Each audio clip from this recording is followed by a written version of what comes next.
بسم اللہ الرحمن الرحیم۔ ناظرین محترم السلام علیکم ورحمۃ اللہ وبرکاتہ۔ ناظرین محترم، 5 محرم الحرام کو حضرت بابا فرید الدین گنج شکر، بابا فرید الدین مسعود گنج شکر رحمۃ اللہ تعالی علیہ کا عرس مبارک ہے۔ اس مناسبت سے آج ہم حضرت بابا فرید الدین مسعود گنج شکر رحمۃ اللہ تعالی علیہ کے بارے میں سماعت فرمائیں گے۔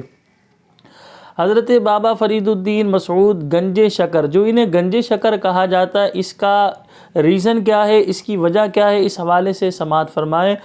حضرت بابا فرید الدین مسعود گنج شکر رحمۃ اللہ تعالی علیہ جب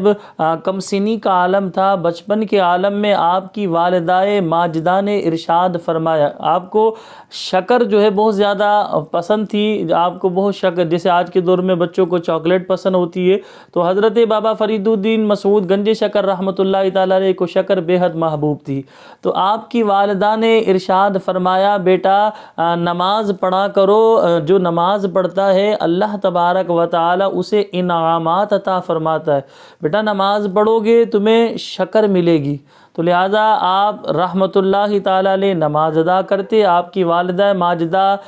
جائے نماز کے نیچے جو ہے شکر کی پڑیا رکھ دیتی، جب آپ نماز سے فارغ ہوتے شکر کو پا کر اپنی دلی مراد، جو آپ کی دلی مراد ہوتی، اس کو جو ہے اپنی آنکھوں سے دیکھ لیتے، یعنی شکر آپ کو مل جاتی۔ اب اسی طرح والدہ ماجدہ کرتے رہتی، ایک مرتبہ مصروفیات کی بنا پر آپ شکر رکھنا جائے نماز کے نیچے بھول گئی۔ آپ رحمۃ اللہ تعالی علیہ نے جب نماز پڑھ لی تو آپ کی والدہ نے ارشاد فرمایا، بیٹا آج آپ کو شکر ملی۔ تو حضرت بابا فرید الدین مسعود گنج شکر رحمۃ اللہ تعالی علیہ نے اپنی والدہ ماجدہ سے عرض کیا، امی جان آج بھی مجھے شکر ملی، مجھے تو روزانہ شکر ملتی ہے، ہر نماز کے بعد شکر ملتی ہے۔ تو آپ رحمۃ اللہ تعالی علیہ کی والدہ بے ساختہ، آپ کی مبارک آنکھوں سے آنسو جاری ہوئے خوشی کے مارے کہ اللہ تعالیٰ نے میری غیبی مدد فرمائی، کہ میں روزانہ رکھا کرتی تھی لیکن آج اللہ تبارک و تعالیٰ نے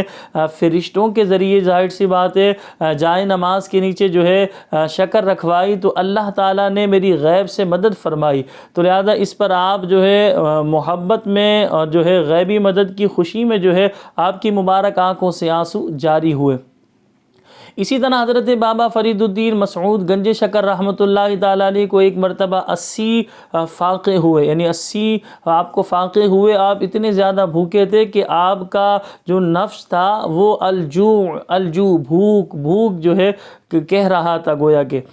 آپ رحمۃ اللہ تعالی علیہ نے کنکر جو ہے چھوٹے چھوٹے جو پتھر ہوتے ہیں اسے اٹھا کر جو ہے آپ نے اپنے منہ میں ڈالا، جیسے آپ نے اپنے منہ میں ڈالا تو وہ شکر بن گیا۔ اسی طرح کنکر اٹھائے اور آپ نے اپنے منہ میں ڈالا تو وہ شکر بن گیا، یعنی آپ کوئی بھی پتھر اٹھاتے کنکر کو اپنے منہ میں ڈالتے تو وہ شکر بن جاتا۔ تو لوگوں نے آپ کا یہ معاملہ دیکھا، تو لہٰذا آپ رحمۃ اللہ تعالی علیہ اسی وجہ سے گنج شکر کے نام سے مشہور ہوئے۔ ویسے آپ کا نام مسعود ہے، فرید الدین یہ آپ کا لقب ہے، اور جو ہے گنج شکر یہ بھی آپ کا گویا کہ لقب بن گیا، تو گنج شکر کے نام سے آپ مشہور ہوئے، گنج شکر کے نام سے آپ کو بہت جانا جاتا ہے۔ اللہ تبارک و تعالی کی پاک بارگاہ میں دعا ہے کہ اللہ تبارک و تعالی ہم سب کو نماز کی پابندی نصیب فرمائے۔ اچھا، یہاں اس واقعے میں ایک بات یہ بھی ہے کہ دیکھیں بڑوں کو چاہیے چھوٹوں کو جو ہے نیک کاموں کی ترغیب دینے کے لیے کوئی انعام وغیرہ رکھ دینا چاہیے، یعنی ہمیں بھی چاہیے ہم اپنے بچوں سے کہیں بیٹا نماز پڑھو گے تو میں آپ کو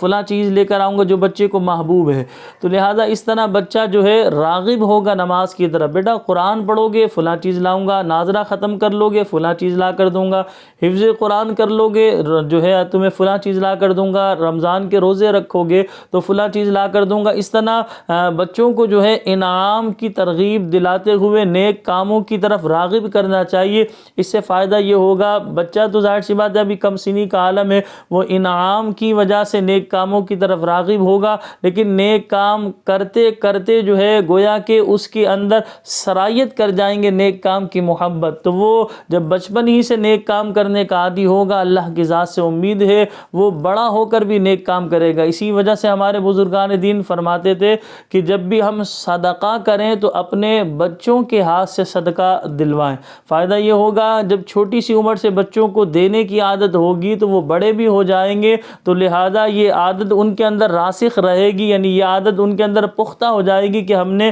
دینا ہے، ہم نے لوگوں کی مدد کرنی ہے، ہم نے لوگوں کا ساتھ دینا ہے، انہیں سپورٹ کرنا ہے، ہمیں اللہ کی راہ میں خرچ کرنا ہے، ہمیں صدقہ دینا ہے۔ تو بچوں کے ذہن میں بچپن ہی سے یہ بات بیٹھ جائے گی، تو انشاءاللہ جب دینے کی عادت ہوگی پوری زندگی وہ دیتے ہی رہیں گے، کبھی لوگوں کے آگے ہاتھ نہیں پھیلائیں گے۔ اور حدیث پاک میں آتا ہے دینے والا اوپر والا ہاتھ نیچے والے ہاتھ سے بہتر ہے، یعنی دینے والا ہاتھ جو ہے مانگنے والے ہاتھ سے بہتر ہے۔ اللہ پاک مجھے بھی اور آپ تمام دیکھنے والے دوست و احباب کو اللہ پاک اپنے سوا کسی کا محتاج نہ فرمائے۔ اللہ پاک میری اور آپ سب کی گھر میں جو ہے اللہ پاک میرے بھی اور آپ کے بھی گھر میں جو ہے رحمت برکت نازل فرمائے۔ السلام علیکم ورحمۃ اللہ وبرکاتہ۔